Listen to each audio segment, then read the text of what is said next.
Bonjour à tous et bienvenue dans ce nouveau numéro du 7-8 Culture et tout de suite le sommaire de ce mardi 30 octobre.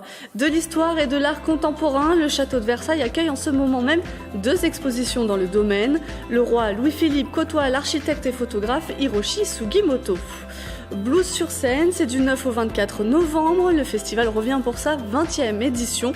26 rendez-vous, 33 artistes et près de 20 villes. Nous découvrirons la programmation avec notre invité. Musique encore avec notre deuxième invité, le Clécien Garlou, qui a sorti Le Temps des Songes, son dernier album de rap. 15 titres disponibles sur les plateformes digitales.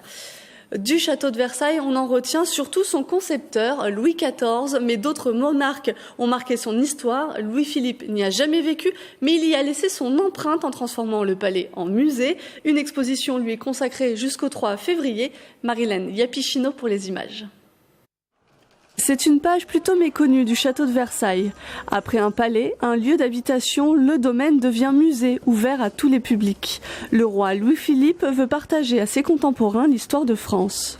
C'est la fabrique de l'histoire, Louis-Philippe. Il fabrique notre histoire d'aujourd'hui, avec différents épisodes, différents chapitres.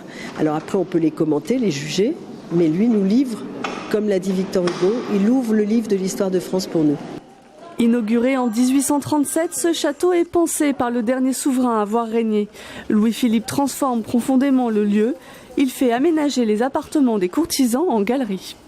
Vous vous immergez dans les salles qu'il a créées et donc vous voyez ce qu'il a voulu faire du château de Versailles, puisque vous découvrez 32 nouvelles salles, près de 5000 m², qui étaient des salles qui n'étaient plus ouvertes au public ou pas toujours ouvertes au public, telles que la salle des croisades, telles que la grande galerie des batailles ou telles que les salles d'Afrique.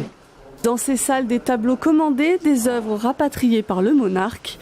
L'exposition permet de découvrir l'histoire avec un grand H à travers celle personnelle d'un roi. C'est une première à Versailles pour son exposition d'art contemporain. Le château accueille un photographe, Hiroshi Sugimoto. Il explore 6 lieux du domaine, un reportage de Manon Varaldo. Découvrir le domaine de Trianon autrement. Pour sa 11e exposition d'art contemporain, le château de Versailles ouvre des lieux inédits. Le petit Trianon, le belvédère, le pavillon français accueillent les personnages fictifs et les œuvres contemporaines d'Hiroshi Sugimoto. La zone du Trianon n'a jamais été utilisée avant, mais maintenant c'est disponible. Donc j'ai décidé d'utiliser plus l'intimité des espaces de Versailles par rapport à la grandeur de Paris.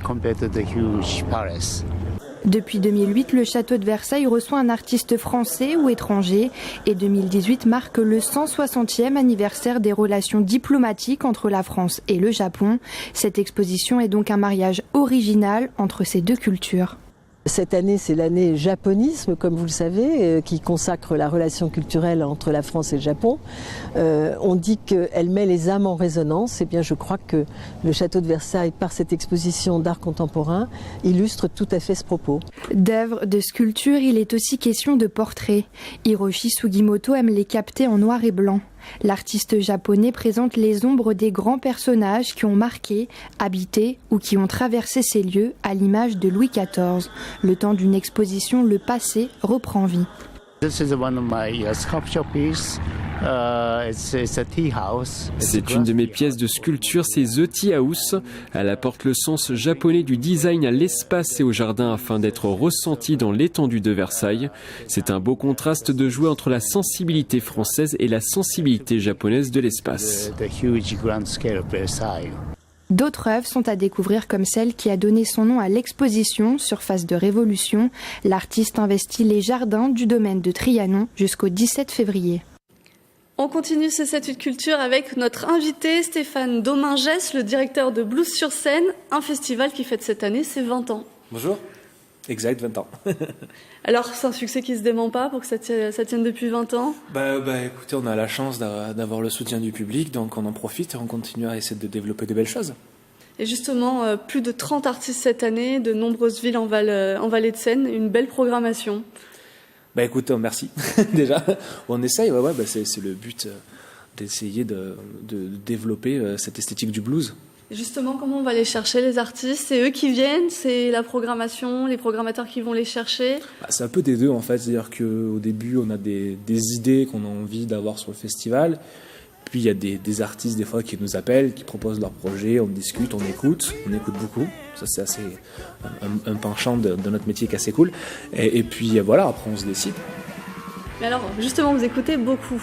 Il n'y a que des amateurs de blues dans les équipes de programmation, ou au contraire, ça brasse large pour avoir des petites oreilles? Moi déjà de base, je ne viens pas forcément du blues. Moi, j'ai commencé ma carrière dans le rap.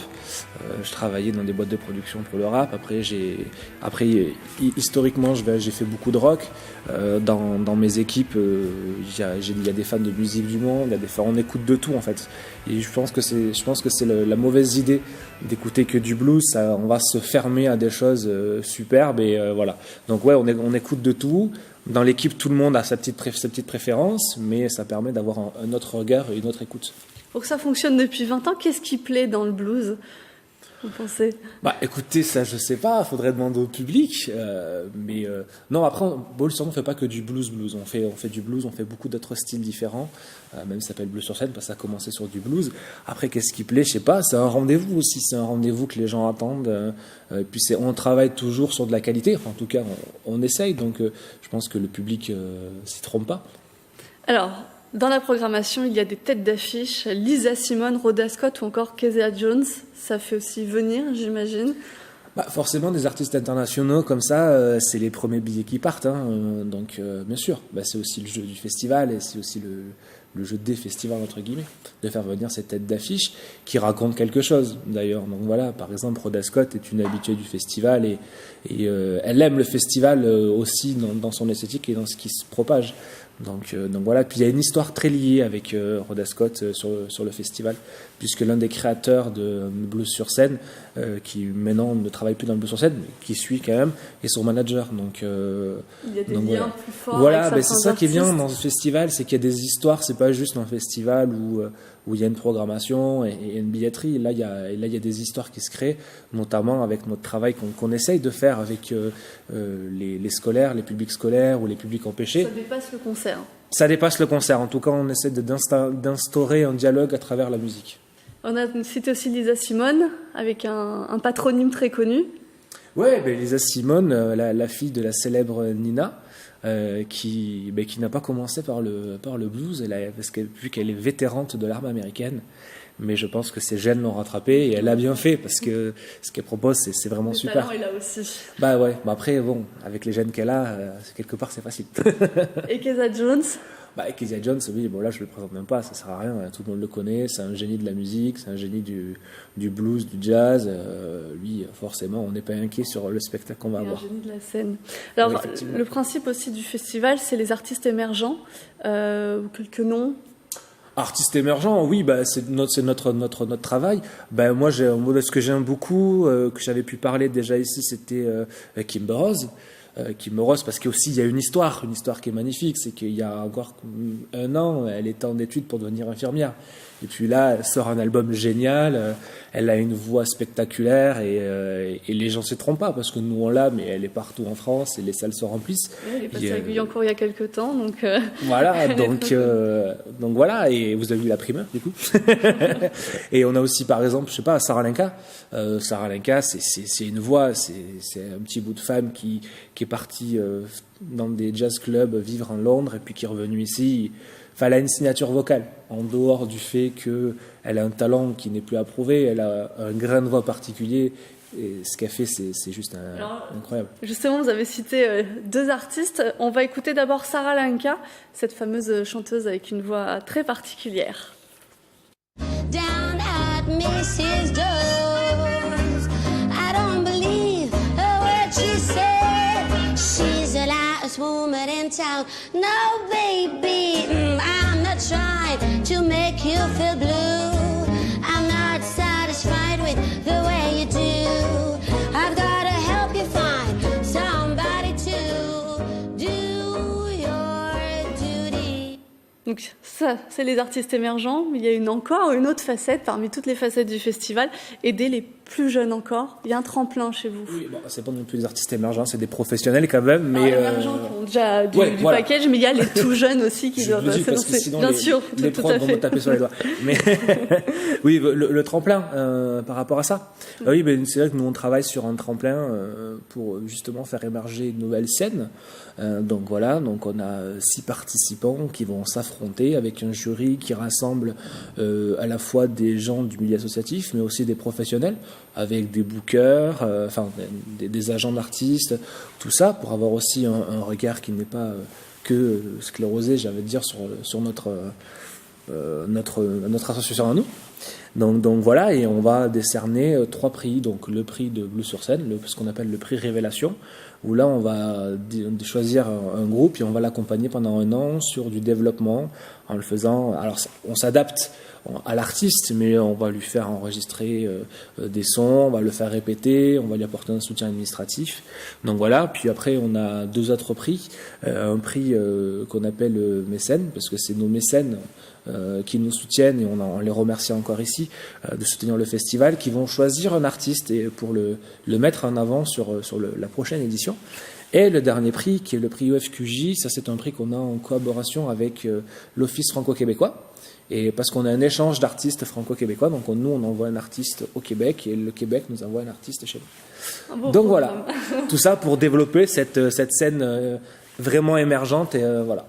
Et une scène qui se développe en plus dans de nombreuses salles et de nombreuses villes. Oui, tout à fait. Développer vos partenariats aussi, c'est très ancré.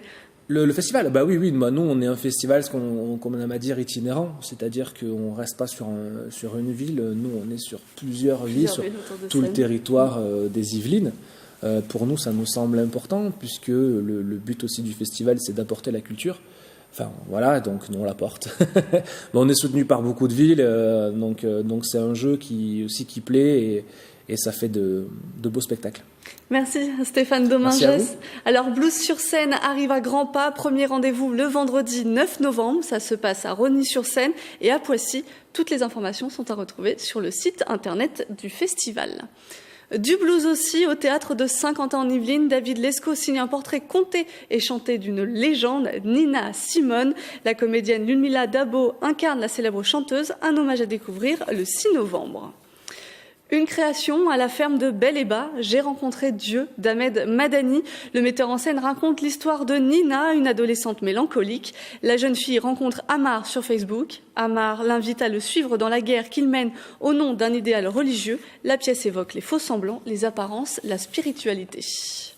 C'est une pièce contemporaine sur des événements forts de la société d'aujourd'hui et puis sur la manipulation. J'ai choisi de traiter cette thématique parce que en fait, c'est la fameuse trilogie qui s'appelle Face à leur destin, et il y a une pièce qui s'appelle Flamme que nous jouons en tournée actuellement, et donc il y avait le pendant de cette pièce qui serait une petite pièce qui s'appelle donc J'ai rencontré Dieu sur Facebook et qui pose une réflexion sur la transmission du point de vue matrilinéaire, la grand-mère, la mère et la fille, et ça met en scène une maman qui est d'origine algérienne et puis qui a épousé un Français, et donc la jeune fille qui naît de leur union, elle est en quête de son origine, elle se pose la question d'où elle vient.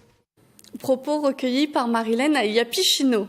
Le prix Goncourt est l'un des plus prestigieux prix littéraires remis en France, un prix qui se décline à destination des lycéens. Depuis 1988, des élèves âgés de 15 à 18 ans lisent et étudient les ouvrages sélectionnés.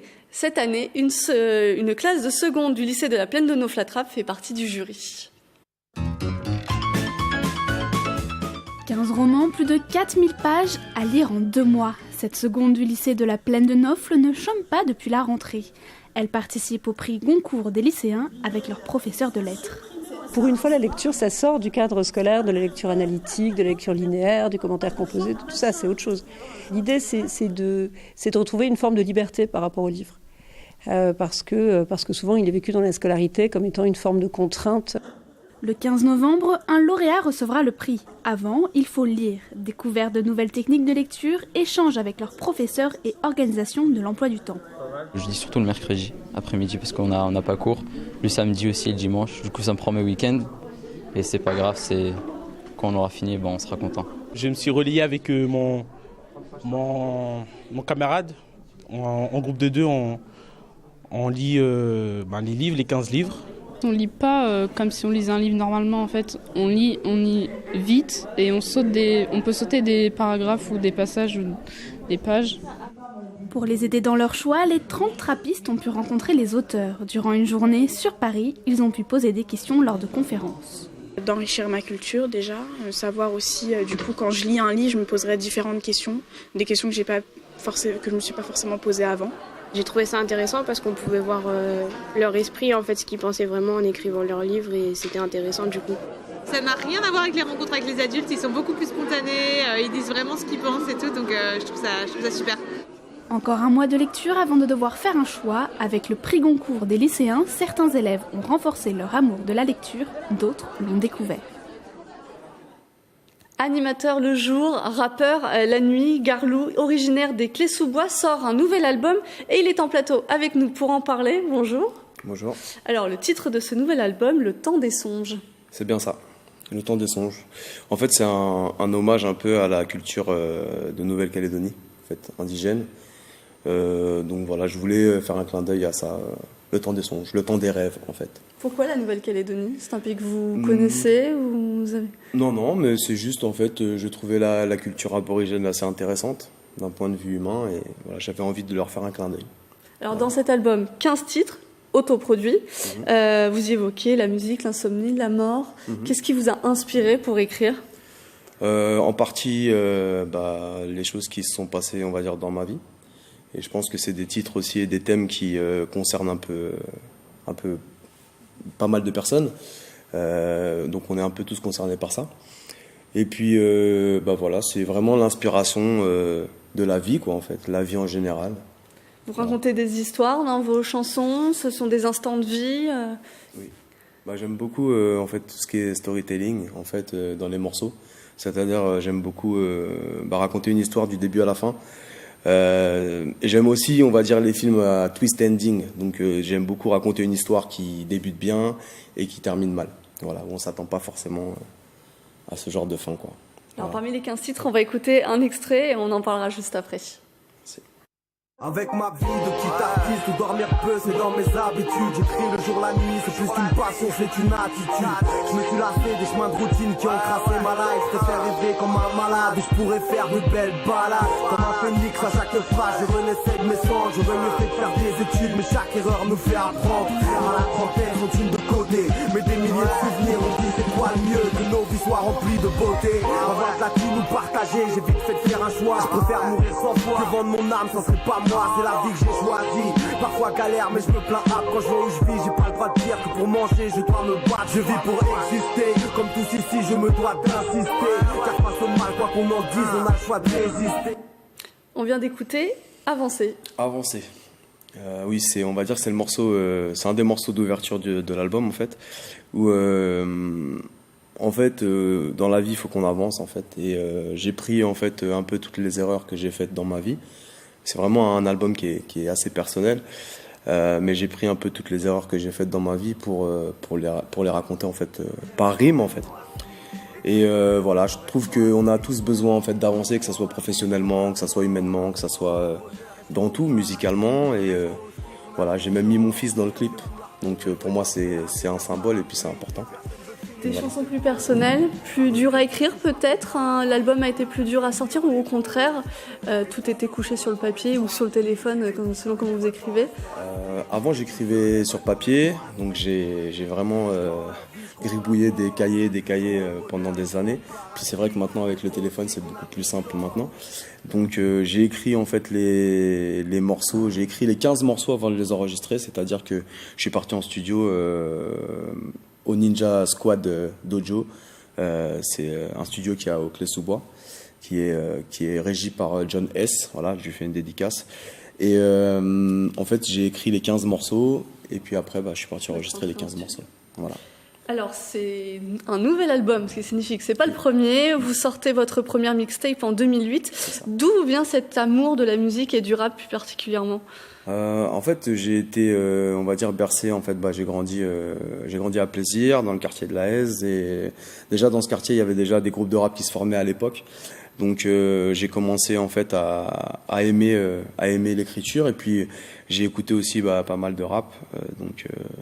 Voilà, entre autres NTM, Paris sous les bombes, donc vraiment les albums, on va dire, pionniers. Et du coup, ça m'a donné envie d'écrire, ça m'a donné envie de me révolter, ça m'a donné des envies en fait d'écriture, voilà, en gros.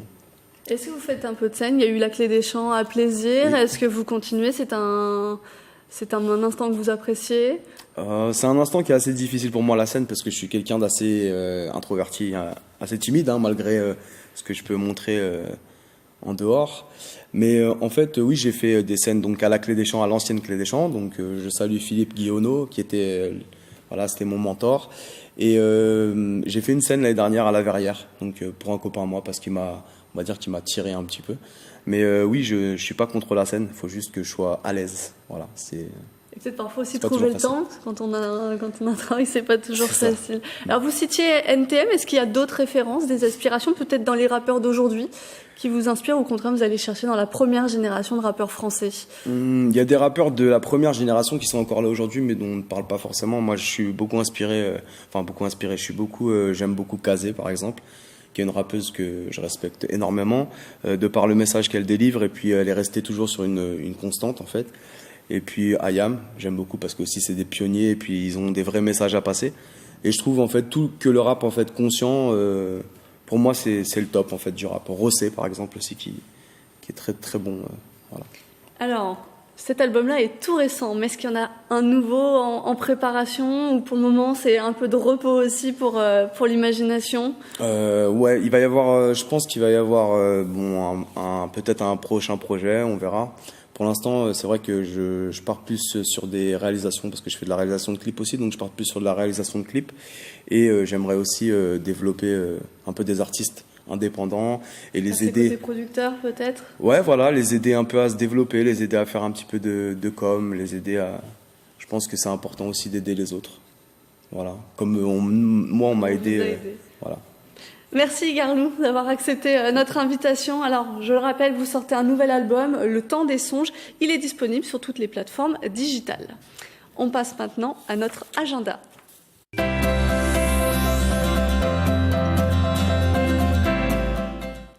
Le 31 octobre, c'est Halloween, une bonne occasion de se retrouver entre amis, de glaner des bonbons et pourquoi pas de se faire peur au cinéma. Les Clés sous bois proposent des projections frissonnantes et notamment pour les plus jeunes, Chair de poule 2, inspiré de la collection littéraire de R.L. Stein. On regarde un extrait. Des phénomènes mystérieux se sont déroulés récemment à Madison dans le Delaware.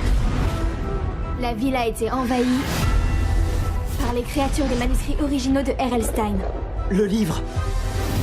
Quel livre? C'est un chair de poule. Il y a une serrure. C'est pas vrai. Qu'est-ce que t'as fait? Il est grand temps qu'Halloween dure pour toujours. À Montigny-le-Bretonneux, on joue du Sacha Guitry. Nicolas Briançon met en scène et joue un avocat séduisant, une femme mariée, à découvrir le mardi 6 novembre. Nous ne parlons qu'avec les yeux depuis 3 semaines. Ça fait des conversations extrêmement limitées.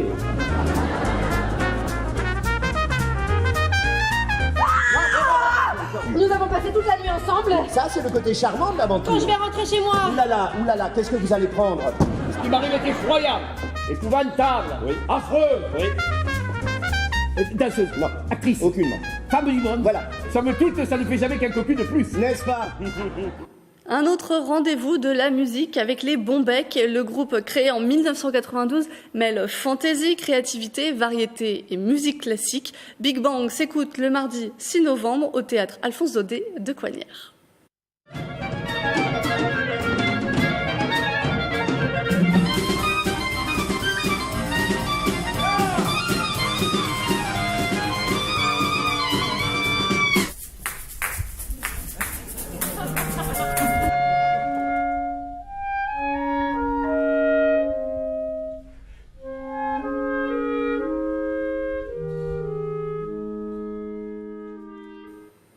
Un clin d'œil à présent à Alfred Sisley, l'artiste peintre et graveur anglais, s'installe à Loussienne en 1869, puis à Marly-le-Roi. Devenu chroniqueur de la vie de ces villes, il rencontre des événements, les inondations, la neige, le brouillard. Vous voyez quelques toiles à l'écran. Et le 30 octobre, c'est son anniversaire, celui de sa naissance. Alfred Sisley, né à Paris en 1839. Une dernière information avant de nous quitter. Les médiathèques de Saint-Quentin en Yvelines ferment à partir du lundi 5 novembre. Un nouveau site internet et un nouveau logiciel sont en cours d'installation. La réouverture est prévue le 11 novembre prochain. C'est la fin de ce 7-8 Culture. Merci de nous avoir suivis. On se retrouve mardi prochain pour un nouveau numéro.